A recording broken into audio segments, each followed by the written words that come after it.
Nikhil, thank you. I have started recording of the session.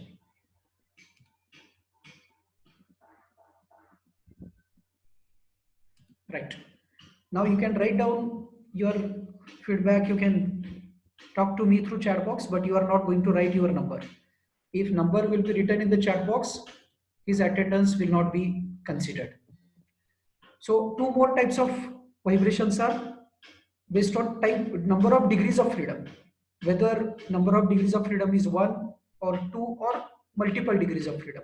So here is single degree of freedom, because you can see that mass is displacing in one direction, and so as to specify motion of this particular system, you need only one coordinate, and this coordinate is x. But for this system, to specify motion of this entire system, you need two coordinates. This is, let's say this is x1 and this is x2.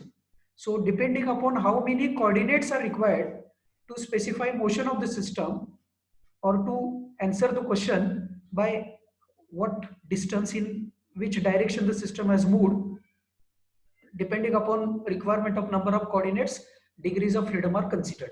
So it is single degree of freedom system. This is 2 degree of freedom system. Similarly, there can be multiple degrees of freedom for any vibrating system. But we are going to consider vibrating systems with only single degree of freedom. Right? We are going to consider only free vibrations. Single degree of freedom, free vibrations. And we are going to consider longitudinal as well as torsional vibrations. We are going to consider damped as well as undamped vibrations. That is our scope. If the scope is clear to you, things will be very easy for everyone. Single degree of freedom vibrations, no 2 degree of freedom, no multiple degree of freedom vibrations, free vibrations, no forced vibrations, yes, damped as well as undamped free vibrations, and longitudinal as well as torsional vibrations. So that is the way we are now connected to the yesterday's session. Let's now go ahead. Let us now go ahead to write equation of motion. What is equation of motion? I will show you first. It will be quite easy for you. See, you can see this. This is called as equation of motion of the system. M into d square x by dt square plus kx is equal to 0, where m is mass of the system, x is amplitude of vibration of the system, d square x by dt square, you can easily understand it is acceleration, x is displacement, dx by dt is velocity, d square x by dt square is acceleration. So this becomes mass into acceleration. So this is one force. This is stiffness of the spring, and this is displacement. So stiffness into displacement, Newton per mm into mm, Newton again is a force. So this is acceleration force, this is spring force. Summation of acceleration force and spring force is equal to 0. Similarly, I will show you one more example of a different type of vibration or a different equation of motion. Once you are familiar with this, things will be quite easy for you. You will understand what exactly we are going to do. Let us see another equation here. In this equation, you can understand that there is one additional component, and this additional component is c into dx by dt. Now earlier it was only m d square x by dt square plus kx equal to 0. I mean it was mass into acceleration, that is acceleration force plus spring force equal to 0. That was the only point, right? I am going to discuss how this equation has come. Don't worry. I'm just trying to introduce to you with what is mean by equation of motion. We are going to see how this equation has come, right? So mass into acceleration plus spring stiffness into displacement, that is spring force, is equal to 0 was earlier equation. Now this is mass into acceleration plus spring stiffness into displacement, that is spring force, plus this c is coefficient of damping. What is damping coefficient? And this is velocity. Coefficient of damping is Newton per second meter and velocity is meter per second. So this is again a force. So in this equation it is acceleration force plus damping force plus spring force is equal to 0. And in Earlier case it was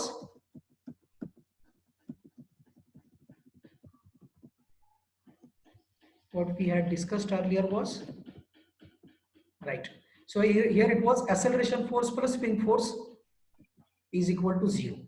Now this is for undamped vibrating system because there is no damping force, and the one which I have shown afterwards, that is for damped vibration system.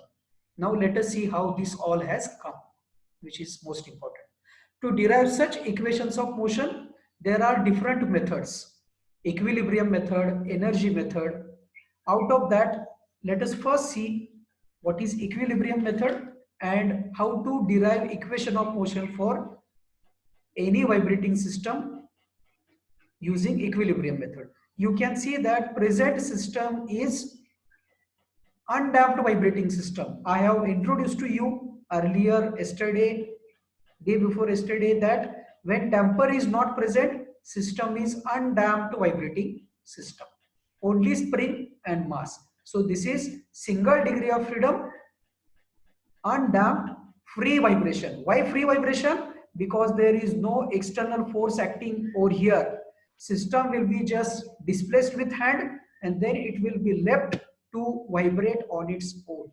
Listen every word, every sentence carefully. You will definitely be very much familiar with vibration concepts. So no external force is acting on the system to make it vibrate. Therefore, it is free vibration. System will be vibrating only because some initial displacement will be given and it is then left. Due to its elasticity, system will be vibrating. Elasticity of the spring mass system will vibrate. So this is undamped vibrating system, single degree of freedom vibrating system, free vibrating system. We have seen n number of types of vibrations. In this figure which is given to you, looking to this figure, you can easily understand what type of vibrating system it is. Free, undamped, single degree of freedom vibration system.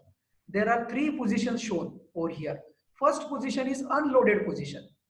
As the name indicates, there is no mass attached to it. In the second position, it is loaded position. So mass is attached to it. When mass is attached, due to gravitational force, it will undergo certain deflection. That deflection is called as static deflection. You can see that from this point to this point, it is static deflection. How this static deflection has come? It is because mass is attached to this spring, and due to weight of the mass, gravitational force, system has got displaced by this much distance. We call this as delta, static deflection. Now next phase, third phase rather. Now we are applying some force with hand. This is not external excitation force. It is just initial force given and then system will be left to vibrate on its own. You can see that when some initial displacement is given to this mass in this way, the system will displace by distance x. So this is deflection. This is static deflection just due to weight, and this is deflection because system is initially displaced. So this is position 1, unloaded position. This is loaded position but no displacement is given to system, and this is third case. Okay, this is static deflection delta, this is deflection of the system x. Now let us go to next case. This shows free body diagram of the system under consideration. Let me repeat again, which we always do so that you can understand everything. This is mass, this is spring, it is fixed at this point and mass is hanged with the help of the spring. As you apply some initial displacement, mass will come down by distance equal to x. Stiffness of the spring is k. Now what will happen? You can see here in the, this is the total free body diagram of the system, where you can see that this mass is subjected to various forces and mass is in under equilibrium under the influence of various forces. Which are those forces? Downward force is mg, gravitational force. Upward force is mx double dot, that is acceleration force, inertia force. and k into delta plus x. आता k बघा, k is stiffness of the spring and delta plus x is total displacement. Initial deflection plus displacement after some initial force is applied. So initial deflection plus deflection due to initial force applied. This displacement multiplied by spring stiffness. Once again see, spring stiffness Newton per mm and deflection mm. Newton per mm into mm is Newton. M into x double dot, acceleration force. Again it is mass into acceleration. Force Newton, gravitational force mg. Mass into gravitational acceleration. So downward force mg is equal to these two upward forces. Now what is meant by this upward force? This upward force is nothing but resistance offered to deflection of the system. Resistance offered due to spring stiffness. जेवढी spring जास्ती stiff असेल तेवढं जास्ती resistance offer केलं जाईल. Right. What is mean by stiffness? Stiffness is the term which indicates that if stiffness is much more, elasticity is very less, and vice versa. If elasticity is very high, stiffness is very low. So stiffness indicates, stiffness multiplied by displacement indicates that system is offered with this much force of resistance. So you can see with regard to first position, I will again show you two positions. Under this case, with respect to this particular position, which are the two forces acting? Mg and K delta. For this particular position, forces are Mg and K delta, right? And for this position, forces are Mg, K delta plus x and Mx double dot. See here, I have shown all these forces, but let us consider forces in second position. Second phase मध्ये कुठले forces act होणार आहेत? Vertical force is K delta and upward force is K delta and downward force is mg. Upward force is k delta, downward force is mg, right? So you just go through this particular force balance. I will give you 1 minute. Go through force balance and try to understand which are the different forces acting on the system. I'll just give you 1 minute to think about it.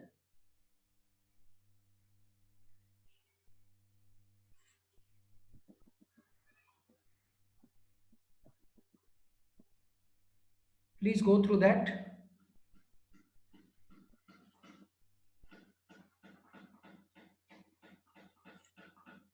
Okay.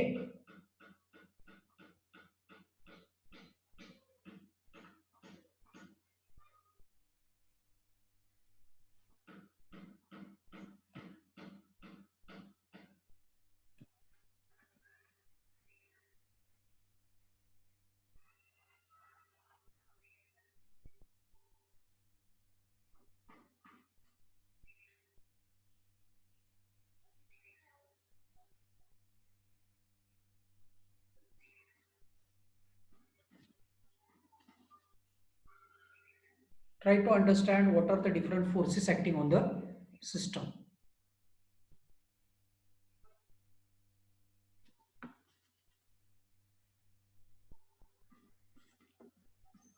If that is done, we are going to write down now force balance. F is equal to K delta and K delta is equal to mg. Mg is vertically downward force, K delta is vertically upward force. And here force balance is mg is equal to K delta plus x plus mx double dot. Let us see that force balance here. That is what we have written. You can see again a free body diagram and you can see how the force balance is written. Mg in opposite direction, m dx, m d square x plus by delta square, m d square x by dt square plus k into x plus delta minus mg is equal to 0. These two forces are exactly opposite to each other. This is the force which will make the system to vibrate, and these are the forces that will cause this is the force that will cause resistance, and this force is acceleration force. So if we'll equate all this, let us see. If you write down it separately, m d square x by dt square is nothing but x double dash. X double dash is acceleration plus k into x plus k into delta minus mg is equal to 0. But in earlier slide you can see that K delta is equal to mg. K delta is equal to mg in the earlier slide. K delta vertically upward is equal to mg in the second position. Therefore, K delta is equal to mg. If it is substituted, you will get your equation mx double dot plus kx is equal to 0. So this kind of equation is derived by considering equilibrium of forces acting on the vibrating system. What are all forces acting on the system? Spring force, damping force, acceleration force, all, or let us say external forces and internal resisting forces. All those are summed up depending upon their depending upon their directions. Some of the components will come on right side, some other components will come to left side. And in this case, K delta and mg are the components which are exactly opposite to each other but equal to each other. So they are cancelled with each other. You will get mx double dot plus kx equal to 0. Try to understand x double dot is nothing but d square x by dt square, acceleration. It is written in short form. And kx. So this is how it is written. X is displacement, k is stiffness, m is mass, x double dot is acceleration. And that is how I have written it. Mx double dot plus kx is equal to 0. I have written it as m d square x by dt square plus kx equal to 0. I have again simplified it here. Mx double dot plus kx equal to 0, in which again whatever I said is summarized on this slide. X is vibration amplitude, m is mass of the system, k is stiffness of the spring, d square x by dt square is acceleration, dx by dt is velocity, but velocity is not introduced in this case. Dx by dt velocity will be introduced in damping case. It is not there right now. This is for just your information.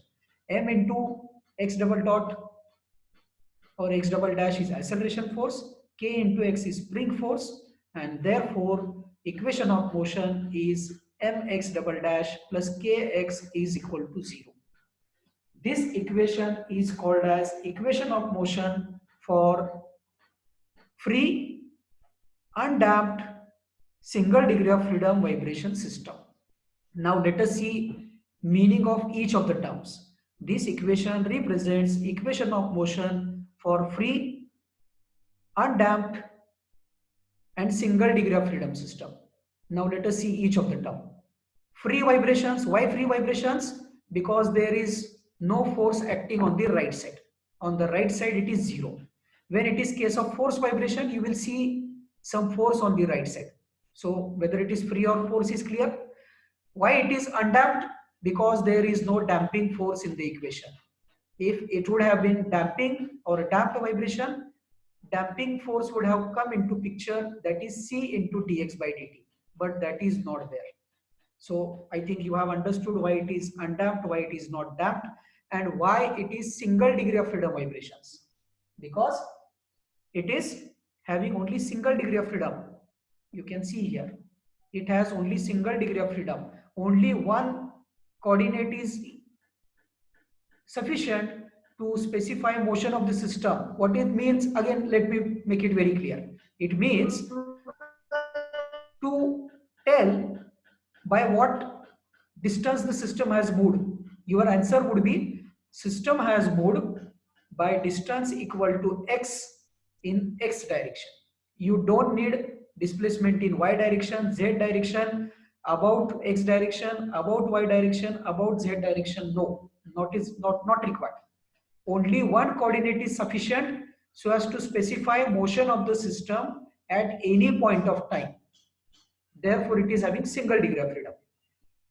So, single degree of freedom, free, undamped vibrations. Datta, I think I have answered your question, how this equation of motion has come. Right? Now, let us see how to find out natural frequency from this equation of motion, and then I will come back to you to take a small or quick feedback. Right? Now, let us rearrange this equation. I have written everything on the slide. I have written all the equations so that you can easily see everything on the slide. I have just rearranged this equation as I have divided it by m. So it will remain only x double dash plus k by m is into x equal to 0. Now compare this equation with equation of motion, equation for simple harmonic motion. This equation for free undamped single degree of freedom vibrations is rearranged like this. It is compared with, this is compared with, it is compared with equation of motion for simple harmonic motion. You will see that x dash is same, x is same. What is different? Omega n square and k by m. So therefore what we can do is compare this equation with this equation. Omega n is equal to under root k by m. That is how omega n is equal to under root k divided by m. Okay, that is natural frequency. How natural frequency equation is under root k by m? It is because equation of motion for free undamped single degree of freedom vibrations is presented in this form, and then it is compared with standard equation for simple harmonic motion. So if you compare two equations, omega n square is equal to k by m. Therefore, omega n is equal to under root k by m. This is called as natural frequency of vibrations, or it is frequency of natural vibrations of free vibrations. We are talking about free vibrations. We are not talking about forced vibrations. Why we are not talking about forced vibrations? Because there is no external force acting on the system which is making the system to vibrate continuously. Here no external force is acting. Here you are just giving initial displacement, initial deflection. Due to that, system will deflect and then it will continue to deflect. It will deflect for some time and after that it will come to its original position. This is free vibration, and frequency of free vibrations is called as natural frequency or free frequency. And this is calculated as square root of k divided by m. Now again, it is very important to understand in detail what is meant by natural frequency. It is equal to under root k by m. So it is function of stiffness of the spring and mass of the system which is vibrating. So if stiffness is more, natural frequency will be more. If mass will be more, natural frequency will be very less. K is in the numerator, m is in the denominator. Again, let me tell you in different way. If the system is very stiff, I can give you an example of a metal rod. Metal rod is very stiff. It is not elastic. So that metal rod will have very high value of stiffness. So its natural frequency will be very high. Now let us take another example of the duster. Let's take an example of duster. Now duster is comparatively less stiff. If you compare duster and metal rod has considerable mass and considerable stiffness, but stiffness is very high. You cannot bend it with hands. It is not elastic. The component which is elastic, you can even bend it with the help of your hand. Another example is the wire of a headphone. It is very stiff, very elastic. But metal rod is not elastic. So if it is stiff, its natural frequency will be very high. If it is elastic, its natural frequency will be very low. Or rather, natural frequency value will be depending on what is stiffness of that system and what is mass of that system. It is represented in the units radians per second. Now this radians per second can be converted to hertz by dividing it by 2 pi. Rest of the things are same. Natural frequency in radians per second is represented as omega n, and natural frequency in hertz is represented as Fn. N stands for natural, omega radians per second, F for hertz. So you divide natural frequency in radians per second by 2 pi, you will get natural frequency in hertz. So this natural frequency in hertz is nothing but cycles per second, which you must have learned earlier in 12th even. Natural frequency in hertz is nothing but cycles per second, which means number of cycles completed per second. It means how many cycles are completed in 1 second. Right? Now, TP. TP is, T stands for time and P stands for period, time period. Time period is reciprocal of natural frequency. You can see that it is reciprocal of natural frequency. Fn is 1 by 2 pi under root k by m, natural frequency in cycles per second, and time period is 2 pi into under root m by k. So what is time period? It is time required to complete one cycle. For completing one cycle of vibration or oscillation, for completing one oscillation, how much time it takes? That is called as time period. So this is about equation of motion, natural frequency in radians per second, natural frequency in hertz, time period, that is time required to complete one cycle. Another thing, let me just refresh it in 1 minute, whatever all we have discussed so far, and then I'm going to come to you so as to take your quick feedback.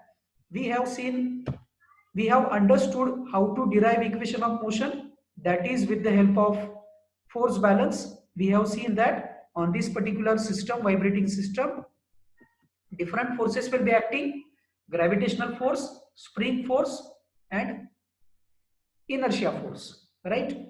We have written equation, we have derived equation by writing force balance. We could get this equation of motion in which this is acceleration force, this is spring force. Right side is 0, which indicates that it is free vibrations. C component, or C into x dot or C into dx by dt, is absent, which indicates that it is undamped vibrations. Then we have compared this equation with equation for standard equation for simple harmonic motion.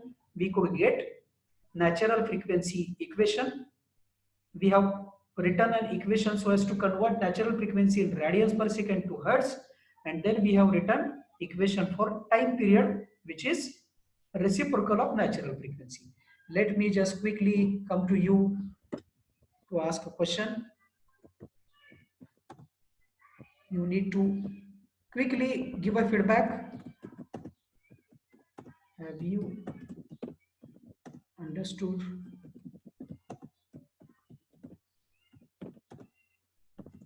Answer my question. Have you understood these concepts? Give your feedback. There are 3 minutes of this session. Immediately after that, we are going to start with another session. Write down. Answer this question. Have you understood these concepts? Everyone can write. There are last 3 minutes. Write your response in the chat box. Write it here. There are last 2 minutes. We are going to start with another session. Yes, Nihar, very good. Omkar, Aman Khan, Sriniket, Nikhil, Sandesh, Suyash, very good. Others can also write. There are last 2 minutes. We will start with next part. Snehal, Akash, Atik, very good. We are going to start with another connected concept immediately after this session. Please listen carefully. For the next session, second session that we are going to start in 1 or 2 minutes, the ID and password will be regular ID and password 47711211586, the one which we were using all the time earlier, and same password, I think 188347. You know it, you have to your record. You need to log in with that regular ID and password, right? Not this particular ID and password. Utkarsha, Anagha, Shambhuraj, Uday, very good. Now, this is very important because based on this understanding, most of the forthcoming concepts and their understandings will be dependent.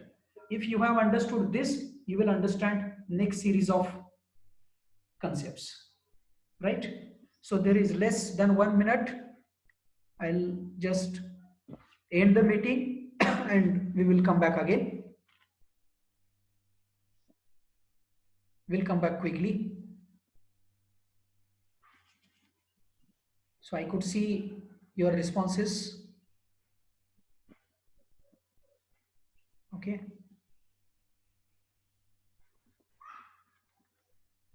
Right.